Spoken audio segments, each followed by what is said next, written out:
예, 이 부분은 한번 살펴본 내용이기는 한데 그때 아마 간단하게 넘어갔을 거예요. 그래서 한번 우리가 인사관리가 무엇인지, 영역이 어떻게 되는지, 또 각각의 영역의 내용은 무엇인지 한번 같이 한번 내용을 볼 필요가 있을 것 같아요. 먼저.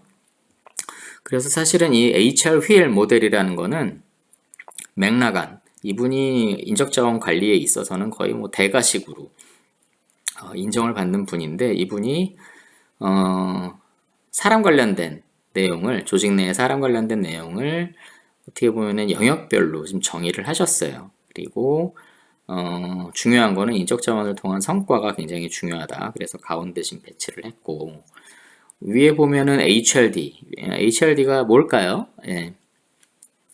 예, 여러분들 들어보셨죠? HRD 하면 Human Resource Development, 인적 자원 개발이죠. 그리고 통상 우리가 이제 요 HRD 부분을 제외한 부분을 HRM, Human Resource Management 영역이라고 표현을 합니다.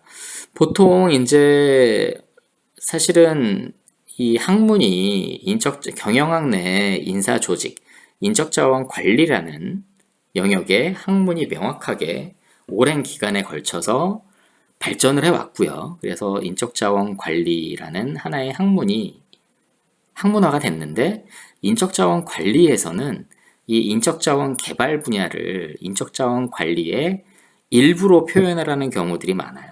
그래서 물론 일부이기는 하지만 다 연계가 되어 있다라는 전제 하에서 설명을 하고 있기 때문에 틀린 부분은 아닙니다. 네, 틀린 부분은 아닌데 다만 우리가 지금 한 가지를 좀 짚고 넘어가야 되는 부분은 이 인적자원 개발이라는 학문이 또 80년대 이후에 미국에서 굉장히 활성화가 많이 됐어요. 결국에 사람 관련된 내용은 이 육성이라는 부분, 보통 T&D라고 그러잖아요. Training and Development.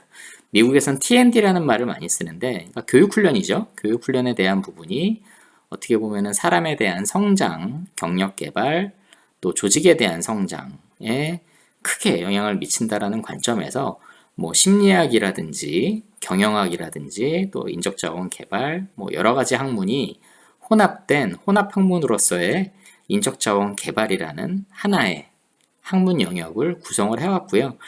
여러분들이 이제 좀 뭐 대학원이라든지 만약에 이런 데 가시면은 접할 수 있는 부분이기는 한데 어떠한 영역이 하나의 학문화가 된다라는 거는 그 분야의 학회가 명확하게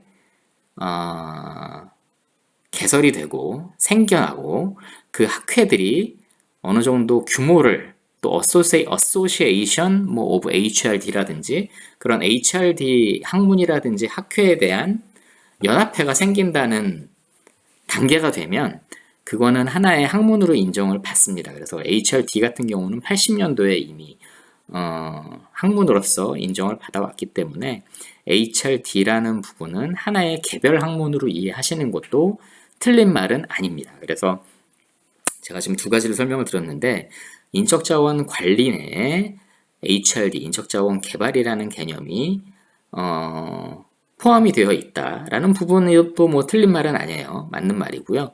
그렇지만 HRD라는 개별 학문으로서 비교적 근대에 생겨난 인적자원 개발, 사람의 육성, 조직의 개발, 또 이를 통한 경력 개발이 조직의 성과에 직접적으로 정적인, 긍정적인 영향을 미친다라는 전제하에 이 학문이 하나의 큰 영역으로의 지금 발전이 되어 오고 있습니다. 또 여러분들 아마 우리 지금 모건대에도 개설이 되어 있기는 한데 미래평생교육원인가요? 제가 지금 명칭이 정확하게 기억이 안 나는데 팜플렛 저기 현수막 통해서 한번 본 거는 같은데 보통 평생교육원 하잖아요. 대학교 부설 평생교육원에서 뭐 학생이라든지 교직원이라든지 특히 주위 이제 인근에 있는 연령에 구애받지 않는 뭐 할아버지 할머니들도 많이 오시죠. 그래서 여러 가지 교육 과정을 개발을 하고 개설을 하고 제공함으로써 이런 지역사회에 공헌한다라는 의미는 국민의 이런 지역적인 인적자원 개발, 즉 평생교육 관점에서의 인적자원 개발을 실행하는 기능이라고 보시면 됩니다. 그래서 국가 차원에서도 굉장히 장려를 많이 하는 분야라고 보시면 될 것 같고요. 보통 인적자원 개발이 국가 인적자원 개발이라는 개념도 있고 또 지역 인적자원 개발이라는 개념도 있어요. 그래서 국가 차원에서 인적자원 개발 5개년 계획, 또 인적자원 개발 국가 지역 인적자원 개발 무슨 계획 해가지고 국가 정책으로 이 학문을 바탕으로 한 인적자원 개발에 대한 어떻게 보면은 좀 활성화시키기 위한 정책을 실제로 실행을 많이 합니다. 그래서 하나의 학문으로서 이해하는 것도 틀린 말은 아닙니다. 그래서 이 표를 보면 사실 HRD, HRM이 구분이 되어 있는 영역으로 보시면 될 것 같고요. 다만 이 영역들이 지금 휠이잖아요. 이게 돌아가면서 어떻게 보면은 계속 어느 정도 영역이 겹치게 되고 또 혼합이 되고 서로 연계가 되어 있다라고 보시면 될 것 같아요. 예. 그래서 밑에 보시면 여러 가지 있죠. 복지, 보상과 급여, 보상, 선발 배치, 성과관리 체계. 성과관리는 평가 보상을 사실 평가 보상 육성을 다 포함하는 개념이기도 한데 별도로 좀 넣네요. 아마 평가 쪽에 중심을 둔 성과 향상을 위한 평가라든지 동기부여 이런 쪽으로 얘기를 하는 것 같고요. 인적자원 계획은 보통 HR 플래닝이라고 얘기를 많이 하는데 인사기획 보통 그 당해 연도에 해당 연도 초에 해당 연도에 필요한 인적 자원 규모에 대해서 분석을 하고 수립을 하게 되는 내용을 이야기를 합니다. 조직 직무 설계, 조직 개편 관련된 내용 살펴봤듯이 포함이 될 수도 있고요. 노조 도사 관계 굉장히 중요한 부분이죠. 네. 노조 도사 관계, 또 직원 복지, 인사 정보, 인사 연구 정보 체계. 이거는 엑셀런스 HR 엑셀런스 이런 식으로 해가지고 굉장히 기획적인 기능을 갖는 인사 기능을 이야기를 합니다. 또 개인 개발, 개인 차원에서의 개발, 육성, 또 경력 개발. 어떻게 보면은 이 사람이 이 개인이 조직 구성원 개인이 해당 조직 내에서 어떻게 육성, 발전을 해 나갈 것인가도 하나의 HR 영역으로 있다라는 부분이죠. 또 조직 개발이라고 하면 이런 개인 개발을 바탕으로 해서 이 조직 활성화라는 얘기를 많이 하거든요. 어떻게 보면 하나의 이 조직의 구성원이 어떻게 좀 효과성 있는 효율적인 업무 수행을 해서 그 조직 전체가 발전을 할 수 있고 이 조직에 기여를 할 수 있는지에 대한 부분을 이야기를 합니다. 그래서 이 HR 휠 모델은 한번 여러분들 좀 유심히 살펴보실 필요가 있고요. 나중에 HR 관련된 내용을 다른 곳에서 설명을 하실 때 인용해서 사용하시기에 굉장히 좋은, 워낙 유명한 내용이기 때문에 이 휠 내용 하나만 가지고도 설명이 굉장히 많이 가능해요. 그래서 그렇게 이해해 주시면 좋을 것 같습니다. HR 휠 모델 설명을 드렸고요.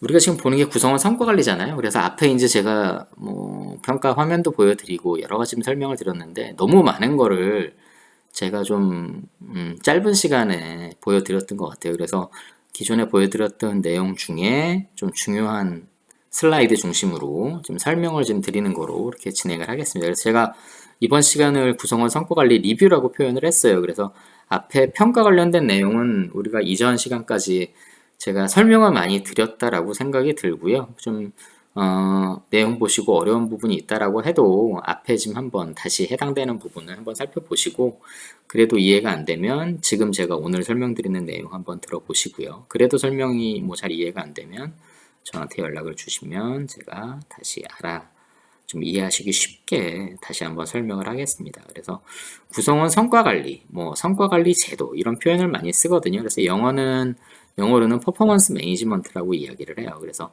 퍼포먼스 매니지먼트라는 하나의 경영 내에 교과도 있어요. 하나의 과목이 있는 거죠. 저는 사실 구성원 성과관리 이 과목을 별도로 한번 개설을 해서 운영하는 것도 여러분들을 위해서 좋지 않을까라는 생각을 해봅니다. 그래서 구성원 성과관리, 성과관리 제도, 또 그냥 성과관리라고 하는 경우도 있는데 이게 이제 조직의 성과관리, 또 조직 범위로 성과관리를 표현하는 또 영역의 내용이 있거든요. 그렇게 해서 혼동을 방지하기 위해서 구성원 성과관리라고 표현을 하는 게 적합하다라고 볼 수 있습니다. 그래서 구성원에 해당하는 성과관리에 대해서 한번 살펴보도록 하죠. 프로세스를 보시면 첫 번째는 평가를 실시를 하죠. 그리고 이제 밑으로 내려오면 그 평가 결과를 바탕으로 해서 보상을 어떻게 줄 것인지, 그래서 평가 보상 연계라는 말을 많이 쓰고요. 그러니까 평가 결과를 바탕으로 해서 보통 제가 보상이라고 하면 일반적인 조직에서는 크게 두 가지라고 말씀을 드렸어요. 예를 들어서 지금 19년 말이라고 하면 내년도 2020년도에 그 개인에 대한 평가를 받은 사람에 대한 조직 구성원에 대한 연봉 인상률을 몇 프로로 부여를 할 것인지, 그게 하나고요. 두 번째는 그 19년도에 일한 업적 내용을 중심으로 해서 성과급을 줄 것인지 말 것인지. 근데 보통 이제 성과급을 줄지 말지에 대한 여부는 이거는 어떻게 보면은 뭐 경영 성과도 큰 영향을 뭐 돈을 회사가 벌어야 거기서 번 돈을 바탕으로 해서 이 추가 성과급을 주잖아요.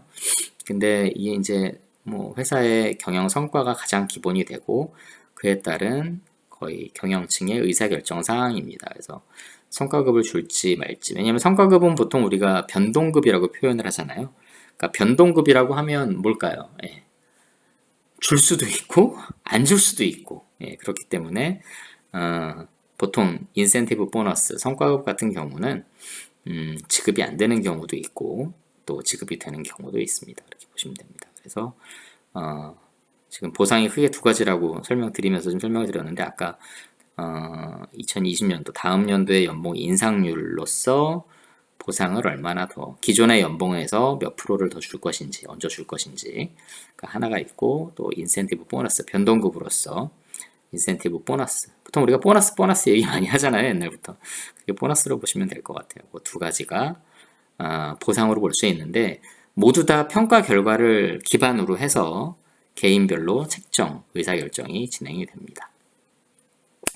그렇게 해서 이제 평가 보상 연계를 어떻게 할 건지에 대해서 결정이 되면 이제 보상이 실시가 되는 거죠. 그래서 연봉 인상률 부여 적용이 되는 거고, 그리고 또 하나 성과급을 어느 정도 규모로 이제 전사 차원에서 우리가 보상의 인센티브 보너스에 대한 팟이라 그러거든요. POT.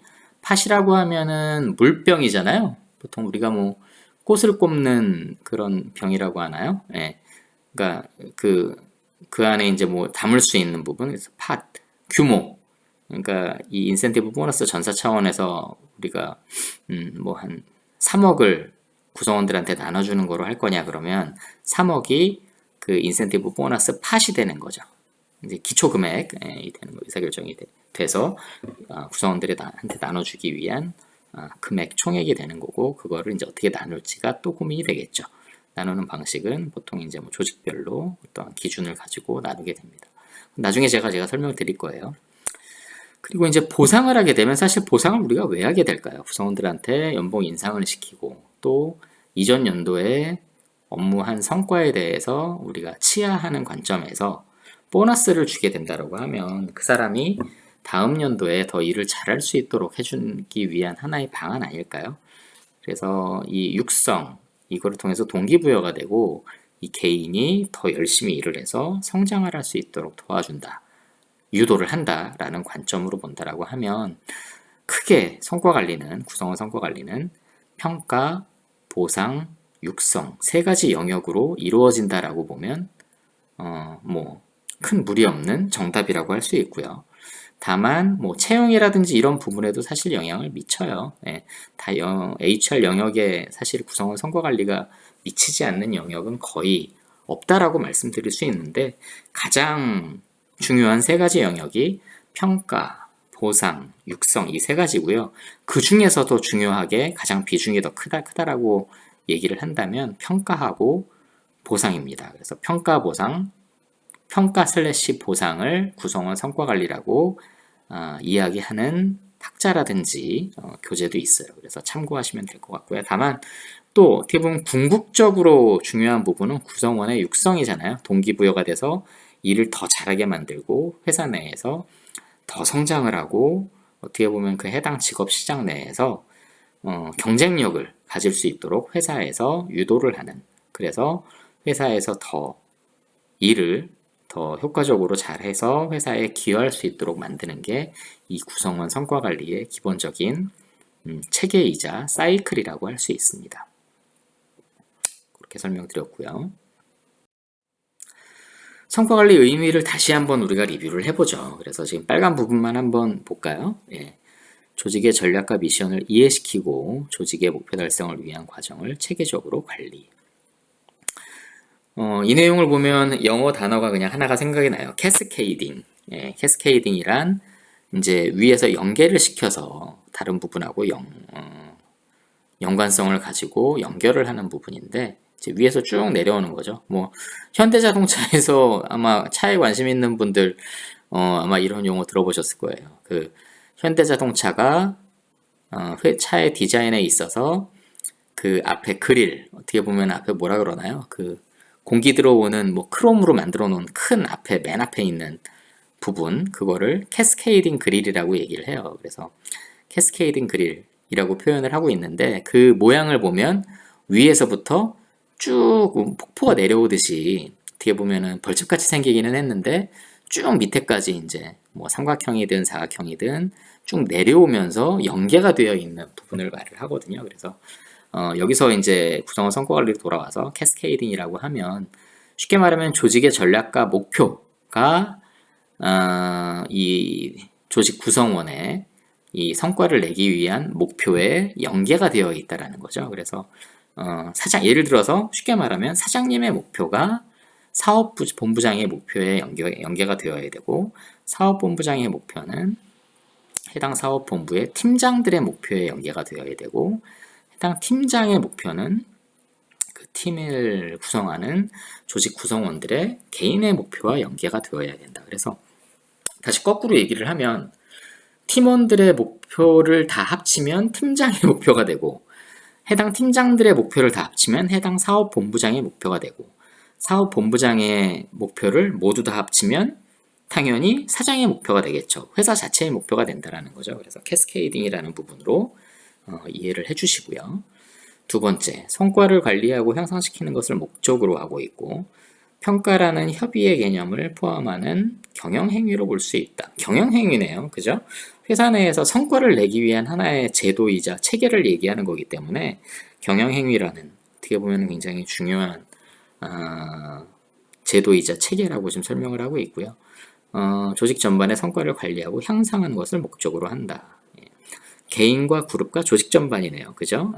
아까 이제 캐스케이딩이 돼서 모든 레벨별로 목표가 설정이 됐는데 그 목표를 다 달성을 하게 되면 성과를 관리하고 향상이 된다라는 것으로 이해가 됩니다.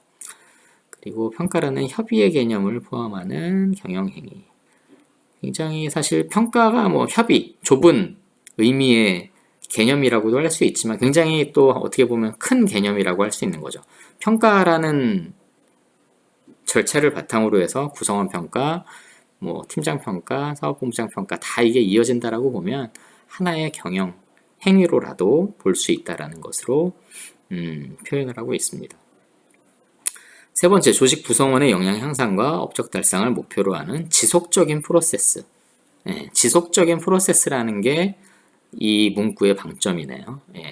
구성원 성과 관리는 단절이 되어 있지 않아요. 연중으로 이루어지고 또 한 해에 이루어진 구성원 성과 관리가 바로 다음 연도에도 이어지죠. 쉽게 말씀드리면 평가라는 부분하고 이제 구성원이 구성원이 목표를 세우고 목표를 달성하는 부분은 연중으로 이루어지죠. 또 해당 팀장은 그 목표 달성을 위한 업무 수행 과정에 항상 피드백을 주고 관찰을 하게 됩니다. 연중이죠. 그리고 맨 마지막에 이제 평가 결과를 바탕으로 해서 보상을 하더라도 그 보상을 바탕으로 해서 다음 연도에 어떻게 하면 이 구성원이 더 성과를 낼 수 있도록 보상 수준을 결정을 할 것인가가 되는 거기 때문에 한 해, 예를 들어서 2020년도의 성과관리 프로세스가 완전히 단절이 되고 2021년에 새롭게 시작이 되는 게 아니라 연간에도 계속 이어지는 프로세스라고 보시면 될 것 같습니다. 그래서 지속적인 온고잉 프로그램이라고 프로세스라고 보시면 큰 무리가 없습니다. 다음으로 성과관리의 영향 범위는 HR의 모든 영역을 포괄함. 구성원 성과관리 같은 경우는 HR의 모든 영역을 포괄함. 사실 기업 현장에서 HR 인사 제도 중에 가장 비중이 크고 중요한 제도는 뭐 당연히 평가와 보상입니다. 그래서 평가 보상을 바탕으로 HR의 모든 영역이 이루어지기 때문에 지금 아마 이렇게 표현이 된 거로 저는 이해가 되고요. 실제로 기업 현장에서도 평가와 보상이 어떻게 보면은 HR 부서, 인사 부서의 핵심적인 기능이자 책임이라고 할 수 있어요. 그래서 구성원 성과 관리의 중요성을 다시 한번 강조를 하고 있습니다. 네, 이 목표 관리, MBO, 매니지먼트 바이 오브젝티브스, 복수네요, 그죠? 네, 오브젝티브스. 이거는 좀 암기를 해주세요. 이거는 굉장히 중요한 부분이고요. 개인 단위에 있어서의 개인 단위의 구성원 성과 관리에 있어서 목표 관리라는 표현이 굉장히 중요합니다. 사실은 이게 목표 관리라는 표현은 이게 사실은 정확한 이게 한글로 MBO가 한글로 정확하게 번역이 된 부분은 아니에요.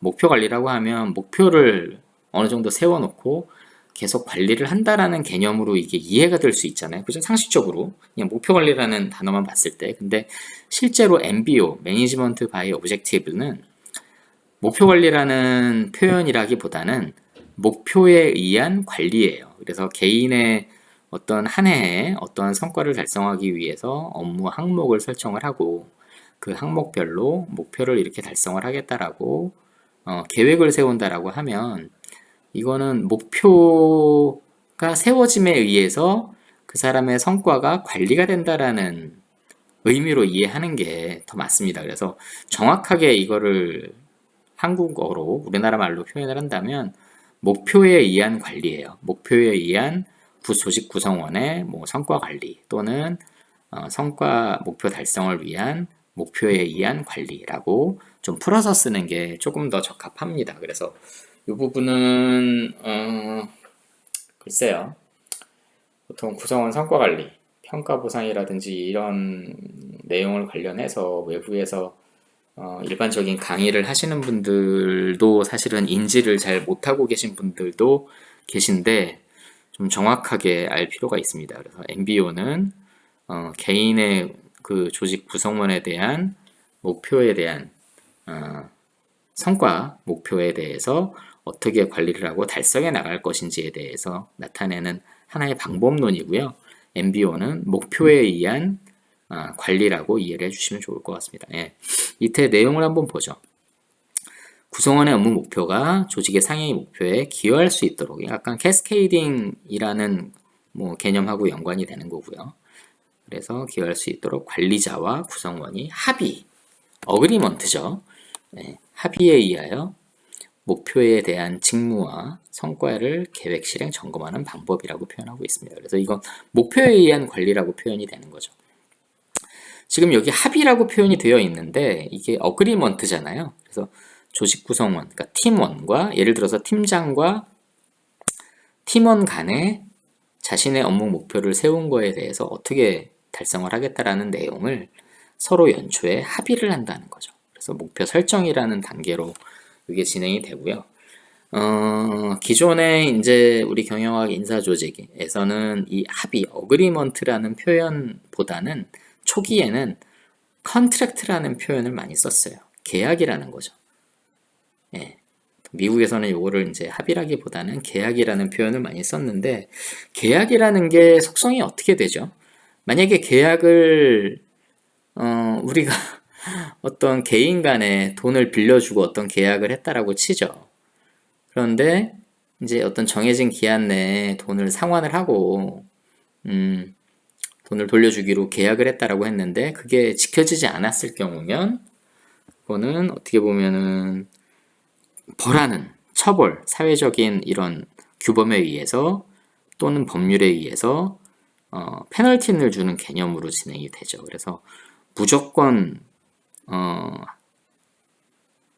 그 계약에 대해서 달성을 해야 되는 것으로 이해가 되는데 최근에는 이거는 합의 개념으로 조금 바뀌고 있습니다. 그래서 업무 목표 설정이라든지 구성원 성과 관리에 있어서 목표 설정하는 부분은 구성원 간의 어그리먼트로 이해를 해주시는 게 더 적합합니다. 다만 계약 형태로 진행이 되는 경우도 계약 개념으로 회사에서 진행되는 경우도 있다. 라고 좀 이해를 해주시고요.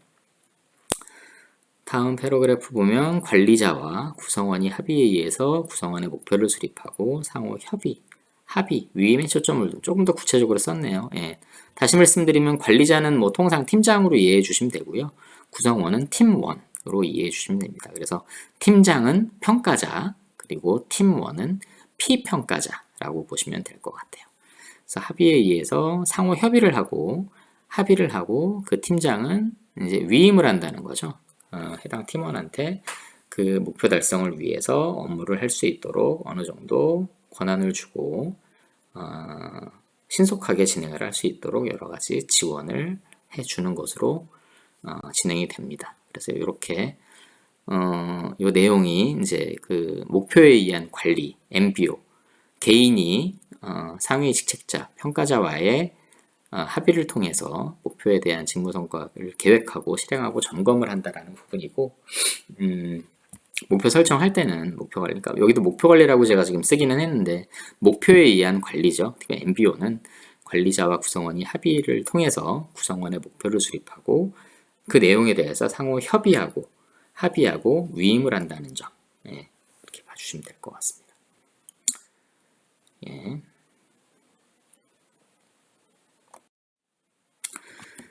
MBO 프로세스, 요거는 목표에 의한 관리 프로세스라고 보시면 되고요.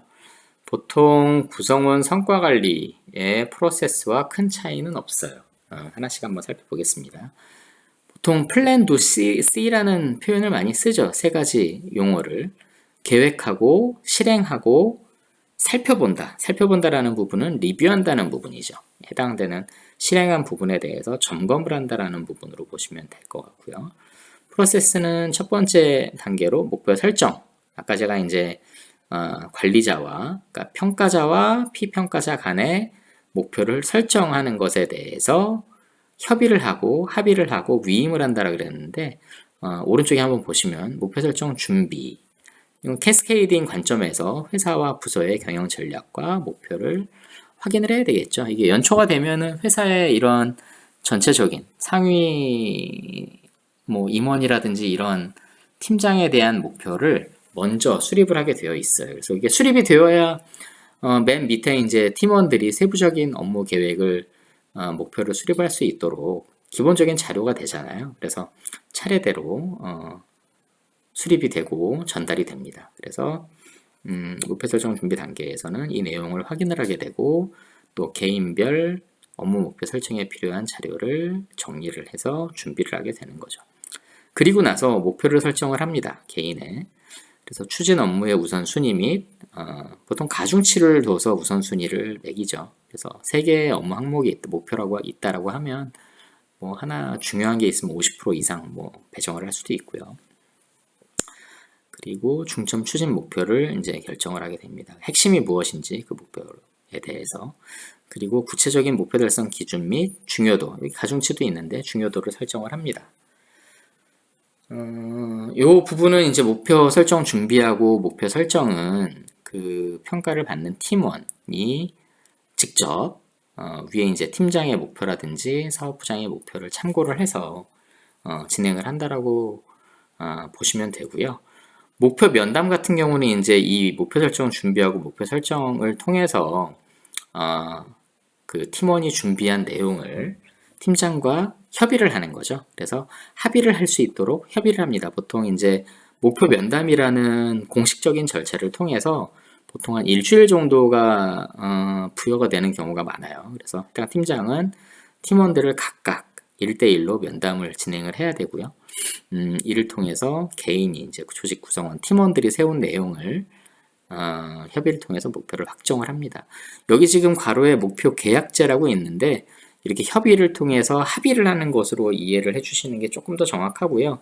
다만 어떤 조직은 계약서 형태로, 미국 같은 경우는 그런 경우가 있어요. 개인별로 연단위 계약을 하는 경우에 목표 계약을 통해서 이 목표 수준에 객관적으로 달성하지 못할 경우에 계약 해지가 될 수 있다고라도 얘기를 하고요. 이거는 근로계약하고도 연계가 되는 부분인데 참고만 해주시면 될 것 같습니다.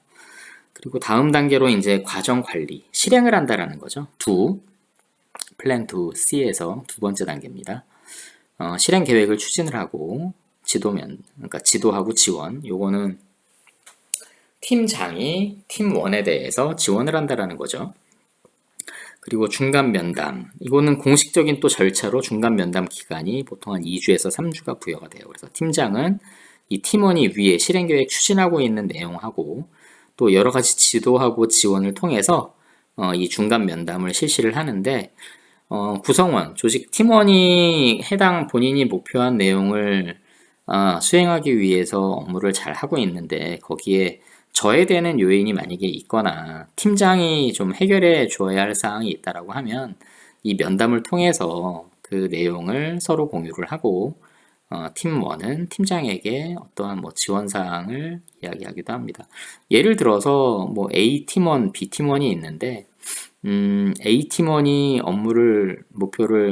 세운 목표를 달성하기 위해서 잘 업무를 진행해 왔는데 B 팀원이 자신의 업무를 A 팀원한테 예를 들어서 교묘하게 어떻게 보면은 좀 뭐 전달을 한다라든지 좀 부여를 해서 부담을 줄게 할 수도 있잖아요. 오히려 B 팀원의 업무인데 그게 이제 일이 중첩이 되다 보니까 A 팀원이 그 일을 좀 할 수밖에 없는 상황으로 사실은 하는 게 맞지는 않은데 그런 경우들이 굉장히 많이 일어나요. 왜냐하면 모든 일을 한 사람이 다 맡아서 하진 않잖아요. 그죠?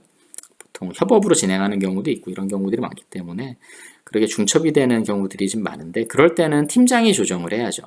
팀장은 각각의 내용에 대해서 파악을 하고 정말로 B 팀원이 오히려 그 기존에 한 40%가 A 팀원에 가 있는 상황이라고 한다면 실제로는 팀장이 판단했을 때는 한 20% 정도만 A 팀원이 하는 게 맞다라고 판단이 되면 업무 조정을 이제 해줘야 되죠.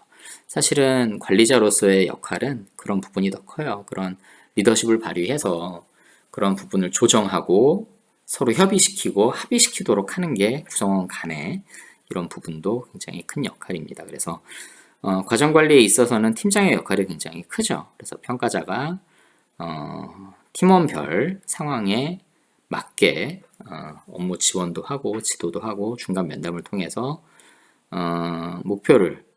그러니까 수립한 목표를 각 팀원이 잘 달성할 수 있도록 업무 수행할 수 있도록 도와주는 단계로 보면 될 것 같습니다.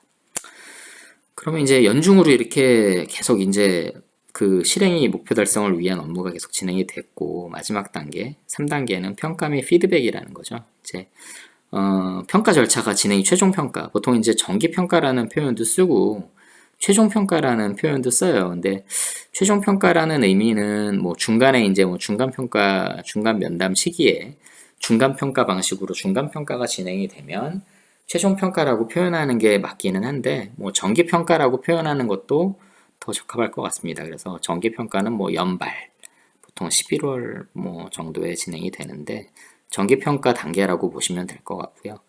여기 지금 실적 작성은 누가 할까요? 예, 그 팀원이 하겠죠. 자기가 업무 수행 목표 달성한 내용이고 하고 대비해서 업무 수행 실적을 구체적으로 이제 작성을 하게 됩니다. 그래서 뭐 월별, 분기별로 작성을 하게 되고 사실은 이 중간 면담 2단계에서 어느 정도 연중으로 또 기록해 놓은 내용도 있기 때문에 그런 내용을 바탕으로 해서 최종적으로 내가 올해 어떻게 이제 실적을 달성을 했는지에 대해서 구체적으로 작성을 하게 돼요. 물론 아까 이제 제가 이 정기평가가 11월에 진행이 된다라고 얘기했는데 그러면 질문이 나올 수 있죠. 그 정기평가가 11월 중순에 진행이 되면 11월 말부터 12월까지의 업무 달성 실적은 어떻게 하느냐? 그 부분은 예상 실적으로 보통 가름을 합니다. 왜냐하면 11월 중순에 사실은 평가를 진행할 수밖에 없어요. 평가 단계가 다 있기 때문에 12월 말에 최종 평가를 끝내고 12월 초에 이제 평가 등급이 결정이 되고 그에 따라서 이제 그 전년도에 대한 보너스 지급에 대한 기초 자료로 활용을 하고 또 다음 연도에 대한 여러 가지 인사 관련된 내용으로 그 최종 평가 결과를 활용하기 위해서는 늦어도 11월 말에는 평가를 시작을 해서 12월 내에 다 끝내야 됩니다. 그렇기 때문에 평가가 시작되는 시점부터 연말까지의 내용은 예상 실적 중심으로 작성을 합니다. 참고하시고요. 달성도 평가, 뭐 실적 작성하고 비슷한 내용이고요. 최종 실적에 대해서 스스로 셀프 리뷰를 하는 거죠. 자기 평가를 한번 실시를 하고요. 그리고 그 내용을 팀장이 이제 내용을 보고 셀프 리뷰를 한 내용, 팀원이 스스로 평가한 내용을 보고 팀장이 목표 대비 달성도를 최종적으로 평가를 합니다. 여기에 이제 평가 등급을 보통 점수라든지 평가 등급을 부여하게 됩니다. 이 또 평가 면담, 최종적으로 평가 면담이 진행이 되는데 이 평가 면담은 두 가지로 볼 수 있어요. 이 달성도 평가를 하기 전에 팀장이 이 팀원이 실적 작성한 내용을 바탕으로 팀장이 생각하는 내용, 어느 정도 이제 그 내용에 대해서 같이 리뷰를 하면서 팀장이 이제 유도를 하는 거죠. 본인의 생각, 본인이 팀장으로서, 관리자로서 판단을 했을 때 그게 어느 정도의 달성도였고, 어느 정도의 임팩트, 어느 정도의 그 조직에 기여를 했느냐, 이런 부분을 설명을 하면서 어느 정도 본인이 생각하는, 팀장 본인이 생각하는 평가에 대한 자신이 진행하게 될 평가의 방향성 또는 어느 정도의 수준인지를 사전에 어느 정도 인지를 시킬 수 있는 거죠. 그래서 그렇게 커뮤니케이션을 하게 되고요. 또 그래서 이제 중요한 거는 부하에 대한 격려. 이건 팀장으로서의 리더십 부분입니다. 그래서 어떠한 만약에 목표를 달성을 못했다라고 했을 때 상황적인 요인이 작용을 했을 수도 있잖아요. 그래서 그런 부분도 팀장은 굉장히 다각적인 시각을 가져야 돼요. 그래서 여러 가지 시각과 상황 파악, 그러니까 모든 거를 사실 다 바라보고 있어야 되는 부분이고, 그런 부분에 있어서 그런 상황적인 부분을 만약에 팀장이 배려를 하지 않고 평가를 한다라고 하면 그 팀원은 팀장에 대한 신뢰도가 떨어지게 되고, 그 팀 내는 팀은 팀에 대한 우리가 효과성 이런 얘기를 많이 하거든요. 팀의 성과가 잘 날 수가 없겠죠. 그죠? 그래서 팀워크도 떨어질 수밖에 없는 부분이고, 그래서 그런 부분은 팀장이 팀 평가 면담을 통해서 리더십을 발휘하는 부분도 있다라고 보시면 될 것 같습니다. 그리고 이 지금 왼쪽에 이제 3단계 평가 및 피드백이라고 되어 있는데, 이 피드백이라는 거는 방금 말씀드린 평가 면담하고는 조금 달라요. 그러니까 평가 면담은 평가를 하기 위해서 팀장이 이제 팀원하고 실적에 대해서 리뷰를 같이 하고 어떠한 평가 방향이 될 것인지에 대한 암시를 주는 평가 면담이라고 보시고, 또 부하에 대해서 격려하는 리더십을 발휘하는 평가 면담이라고 보시면 되는데, 사실은 이제 이러한 절차가 다 끝나면 최종적으로 평가 결과를 알려주는 단계를 피드백이라고 합니다. 보통 평가 결과 피드백이라는 용어를 써요. 평가 결과 피드백. 사실은 평가 결과 피드백이 팀장이 하기, 평가자가 하기 가장 어려운 단계입니다. 왜냐하면 팀원들이, 제가 예전에도 잠깐 말씀드린 것 같은데, 팀원들이 자신의 평가 등급에 대해서 만족하는 구성원은 한 100명 중에 한두 명 정도인 것 같아요. 그래서 그런 부분을 또 설명을 해야 되고, 왜 그렇게 주어야 하는지 팀장으로서 그 설명하는 부분이 굉장히 쉽지가 않죠. 그래서 그런 부분까지 완료가 되면 평가에 대한 부분은 이 MBO, 목표에 의한 관리 기반의 구성원 성과 관리 절차는 1차적으로 마무리됩니다. 물론 이제 아까 제가 평가만으로 구성원 성과 관리가 진행이 되지 않는다라고 얘기했는데, 물론 보상은 뒤에 이제 연계가 되는 부분이 있겠죠. 그렇지만 평가만으로 봤을 때는 이 MBO 프로세스에 의해서 1, 2, 3단계를 거쳐 이 절차는 진행이 되고 완료가 된다라고 보시면 될 것 같습니다. 좀 이해가 되셨나요? 제가 최대한 좀 구체적으로 설명을 했는데, MBO 프로세스는 좀 제 생각에는 기억을 해주시는 게 좋을 것 같아요. 또 평가 부분도 이제 제가 앞서서 좀 설명을 드린 부분인데, 그냥 업적 평가 플러스 역량 평가가 보통 구성원에 대한 평가를 이야기한다라고 이해하시는 게 100% 맞는 건 아닌데 90% 이상은 맞는 것 같아요. 왜냐하면 이 역량평가 외에도 뭐 가치평가라든지 다른 그 구성원의 가치관에 대한 평가를 하는 경우도, 태도라든지, 물론 이제 태도라는 부분은 역량평가 내에 포함되기도 하는데 별도 평가를 하기도 합니다. 또 팀장들 대상으로는 리더십 평가를 또 추가적으로 해요. 그런 경우도 있고, 또 어떤 회사는 역량평가를 아예 안 하는 경우도 있어요. 역량에 대한 뭐 중요도라든지 이런 부분은 이제 논란이 계속 이어져 왔기 때문에 아예 그냥 업적 중심으로만 평가하는 회사들도 있어요. 그렇지만 가장 많은 대다수의 회사들은 통상 일반적으로 업적 평가와 역량 평가 두 가지를 실시를 하고요. 이 두 가지를 합산해서 최종 평가 등급을 산출을 하게 됩니다. 그래서 그 내용을 아까 이제 최종적으로 구성원한테 피드백을 한다 그랬는데, 팀장이 그 평가 등급을 피드백하면서 이제 평가 절차는 1차적으로 완료가 되는 거로 보시면 됩니다. 예, 이거는 뭐 간단하게 넘어갈게요. 한번 여러분들 보시면 되고요. 업적 평가 화면을 한번 그때 살펴봤었죠. 뭐 여러 가지 뭐 다른 내용도 있기는 했는데, 이렇게 가중치 평가 항목이 이분은 3개를, 이 구성원은 팀원은 3개를 설정을 했고, 지금 오른쪽에 보시면 실적을 이거를 아마 그러니까 실적에 대해서는 본인이 쓰는 난도 있고 팀장이 쓰는 난도 있을 수 있겠죠. 예. 그래서 이 실적은 일단 팀원이 썼다고 가정을 하죠. 오른쪽에 이제 평가 의견이 있으니까. 그래서 등급, 점수, 평가 의견은 팀장이 요걸 입력을 한 겁니다. 그래서 다시 말씀드리면 요거는 팀장이 이 평가 시스템 내에서 A라는 구성원에 대한 업적 평가를 하는 화면이라고 보시면 돼요. 그래서 점수가 합산이 업적 평가 점수가 64점이 됐고 업적 평가 등급은 B등급이 됐네요. 요거는 이 로직은 뭐 회사마다 다 이 범위는 예를 들어서 뭐 100점에서 80점을 뭐 A등급으로 한다. 뭐 80점 미만 60점 이상을 B등급으로 한다. 아니면 뭐 그 점수 그 레인지는 범위는 다르게 할 수 있겠죠. 회사마다 다 다르다라고 볼 수 있습니다. 그래서 뭐 당연한 얘기지만 A 회사하고 B 회사가 있을 때 A 회사에서 얘기하는 A하고 B 회사에서 운영하는 A 평가 등급하고는 전혀 다른 내용일 수도 있다라는 것으로 보시면 될 것 같아요. 네, 넘어가겠습니다. 잠시만요. 원래 그 업적평가, 역량평가 합산하는 부분이 있는데 그 부분은 좀 나중에 보시죠. 예, 헷갈리실 수 있으니까요. 그래서 구성원 성과관리 프로세스, 이게 지금 2어라운드 1년에 해당하는 평가 보상 절차를 제가 구성을 한 거고요. 지금 노란색으로 되어 있는 부분만 보세요. 나머지는 뭐 제가 나중에 별도로 설명을 드릴 거니까 괜히 또 여러분들 헷갈리시니까, 아까 평가자, 요건 팀이라고 되어 있는데 팀장이라고 보시면 됩니다. 팀장이 요 단계마다 진행하는 내용이라고 보시면 되고요.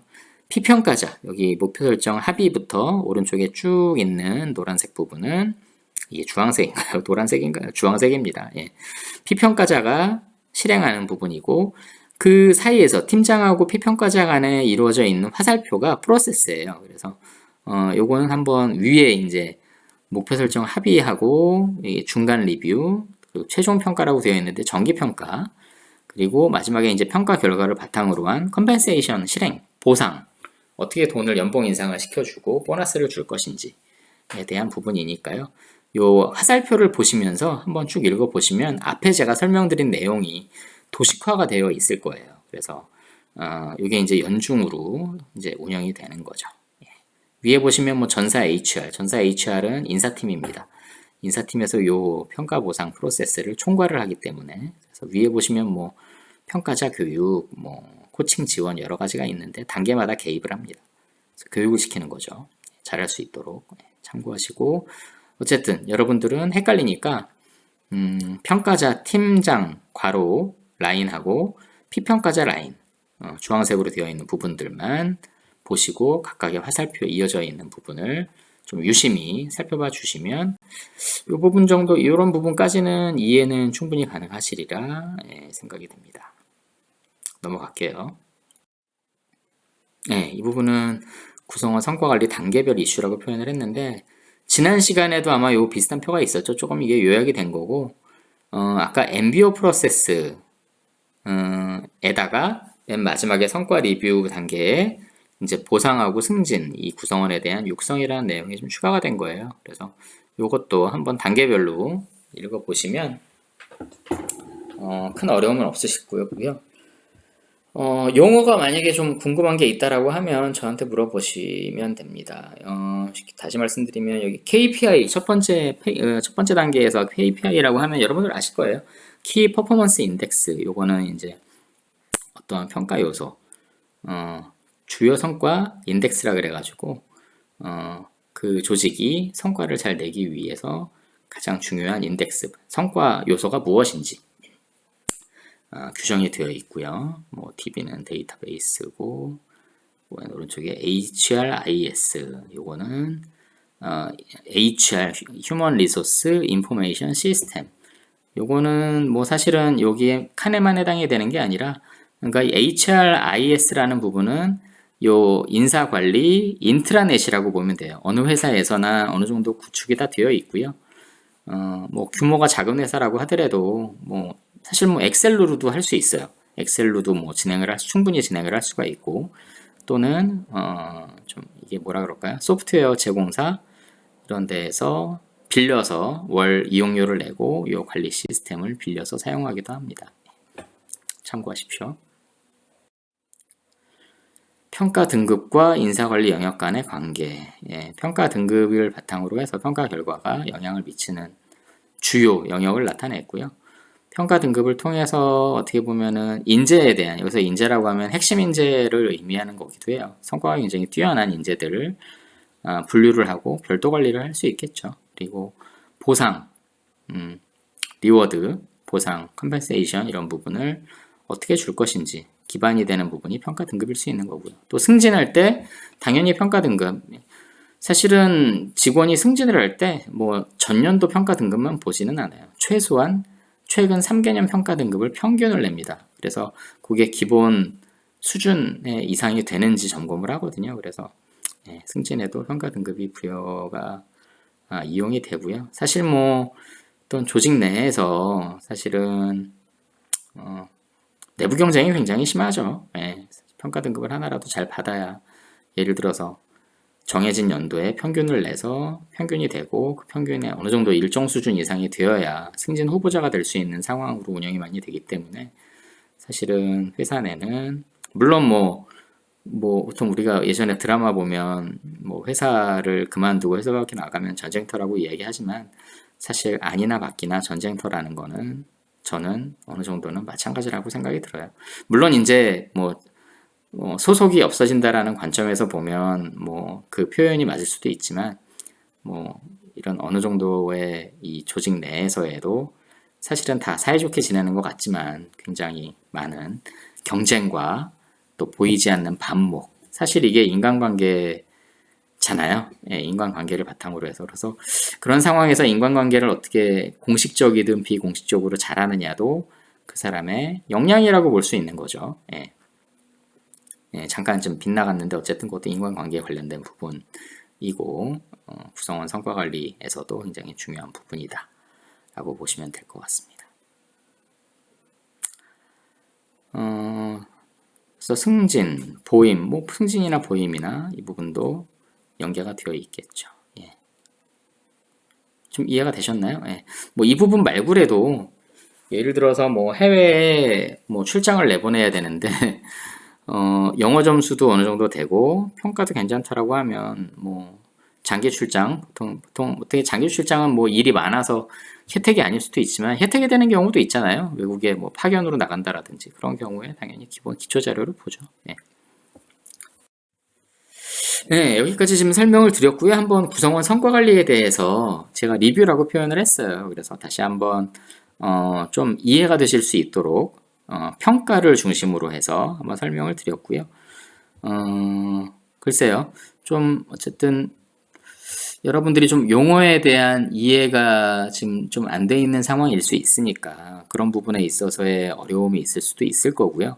또 제가 설명하는 내용 자체가 조금 좀 심화적인 내용이 있을 수 있어서 그래서 이해를 하기 어려울 수도 있습니다. 그렇지만 저하고 지금 처음이니까 일단은 계속 저하고 이제 이야기하고 질문하면서 궁금증을 해소해 나가는 과정을 거치게 되면 일단 어느 정도 용어라든지 어떤 개념에 대한 이해가 지금 조금씩 이루어지고 상호 연계되는 부분이 조금씩 이해가 된다라고 하면 학기 말 정도에 되면 어느 정도 제가 설명을 드린 내용은 다 이해가 가능하실 거라고 생각이 들어요. 그래서 제가 설명드리는 부분 조금 좀 관심을 갖고 좀 지켜봐 주시고, 다시 말씀드리지만 인적자원 관리에 관심이 있는 분들도 있겠지만 관심이 없으셔도 이제는 아셔야 돼요. 왜냐하면 어느 부서에 가시든지 평가를 하셔야 되고요. 또 거기에 대한 피드백도 다 하셔야 되고요. 예, 뭐 인사팀에서 하는 거하고 인사팀에서의 뭐 전체적인 이 성과 관리를 추가적으로 감독을 하고 관리를 하겠지만 실질적인 뭐 팀장으로서 팀원으로서의 뭐 평가 보상 이런 부분은 다 같이 실행을 하게 됩니다. 그래서 어느 정도는 같이 이해를 하고 있어야 여러분들한테 좀 도움이 되실 거라고 저는 믿습니다. 그래서 이렇게 설명을 드렸고요. 예.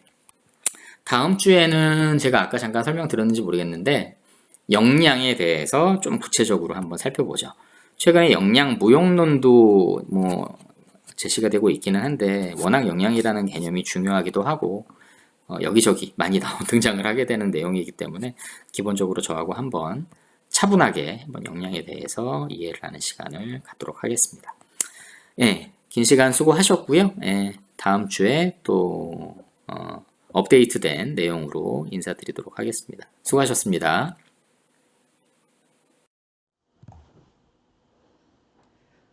네, 여러분들 이번 챕터 잘 듣고 학습하셨는지 모르겠습니다.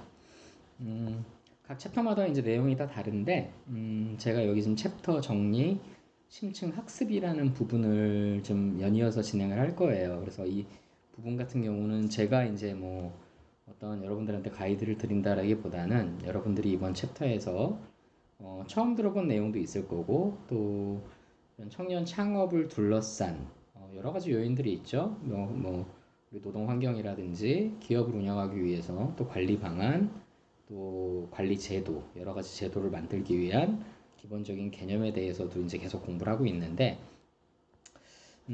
학습하는 방식이 사실은 이게 온라인 과정이 어떻게 보면 좀 일방적으로 일방적이라기보다는 일방향성으로 진행될 수 있는 여지가 너무 크기 때문에 조금이라도 좀 여러분들 내용을 피드백을 받고 상호 커뮤니케이션 기반의 학습을 좀 활성화하도록 제가 좀 고민을 좀 많이 했고요. 요번 시간을 통해서는 이제 기존의 요 앞단까지는 해당 개념에 대한 이해라든지 또 어떤 시사점 또 지금 현재 산업 우리 현장에서 벌어지고 있는 다양한 움직임 또 여러 가지 요인들 간의 다이나믹스라 그럴까요?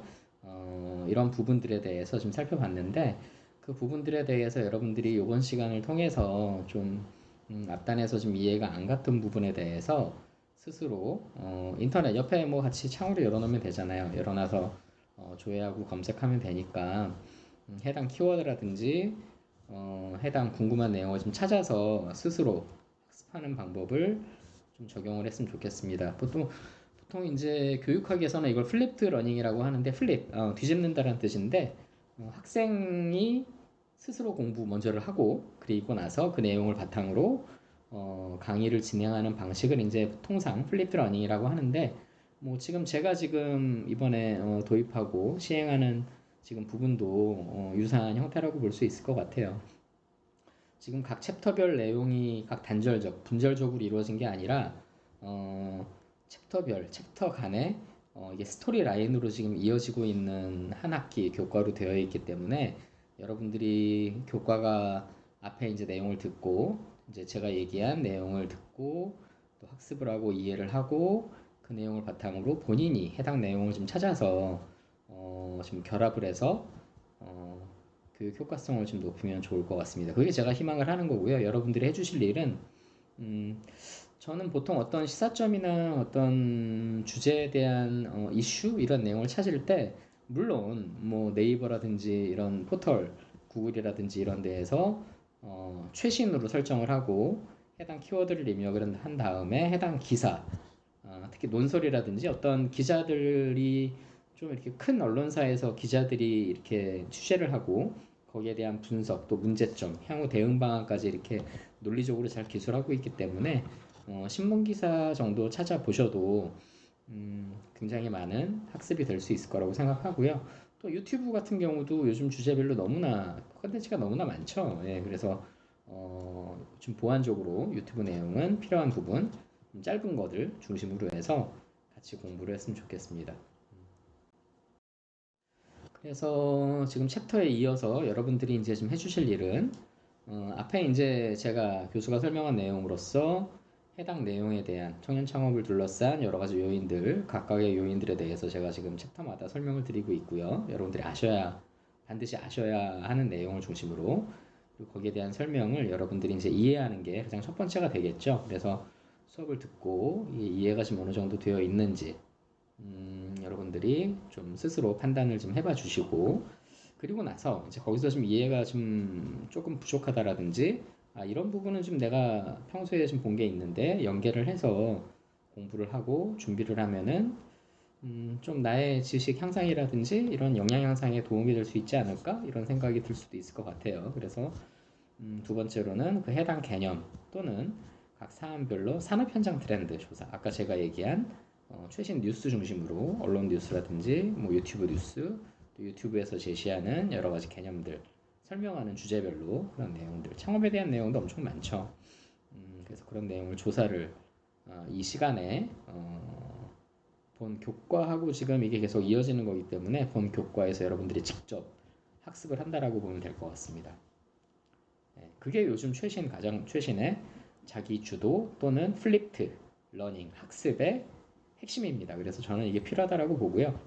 그리고 나서 이제 여러분들이 교과 내용과 조사한 트렌드 조사 내용을 연계해 봐야 되겠죠. 연계하고 디스커션 스스로 한번 해보고, 디베이트라는 표현도 맞을 것 같아요. 스스로 조사한 내용하고 또 제가 얘기한 내용, 또 조사 내용을 통해서 나온 시사점, 이런 부분을 비교도 해보고 맞는 건지 틀린 건지 아니면 좀 유사한 건지 연계성이 있는 건지 여러분 스스로 판단을 해가지고 정리를 좀 하면 좋을 것 같아요. 여기서는 정답이 없습니다. 만약에 제가 설명한 부분이 트렌드에 뒤처진 부분이라고 하면 여러분들이 그 내용을 보완을 해서 좀 정리를 하는 습관을 챕터별로 가졌으면 좋을 것 같아요. 네. 여기까지가 제가 설명드릴 거고요. 이제 앞으로 한 20분, 25분 정도 더 여러분들이 스스로 그 해당 시간을 매 수강 시간마다 지금 이용을 해서 정리를 해주면 좋을 것 같고요.